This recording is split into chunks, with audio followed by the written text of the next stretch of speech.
বৃহত্তৰ ৰঙিয়া সাৰ্বজনীন শ্ৰী শ্ৰী মনোকামনা মন্দিৰৰ দেৱীৰ স্থায়ী মূৰ্তিৰ শুভ শিলান্যাস বিধিগত মাংগলিক ও ধৰ্মীয় কাৰ্যসূচীৰে বৃহত্তৰ ৰঙিয়া সাৰ্বজনীন শ্ৰী শ্ৰী মনোকামনা মন্দিৰৰ দেৱীৰ 9 ফুট দৈৰ্ঘ্যৰ স্থায়ী মূৰ্তিৰ শুভ শিলান্যাস কৰা হৈছে।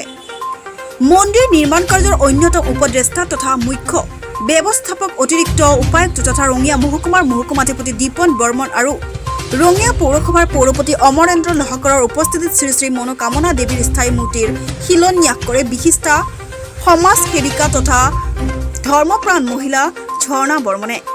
উক্ত আধ্যাত্মিক তথা ভক্তিভৰা অনুষ্ঠানটো সহায় সহযোগিতা উপস্থিত থকা সকলোকে ধন্যবাদ জ্ঞাপন কৰে পৰিচালনা কমিটিৰ সদস্যসকলে।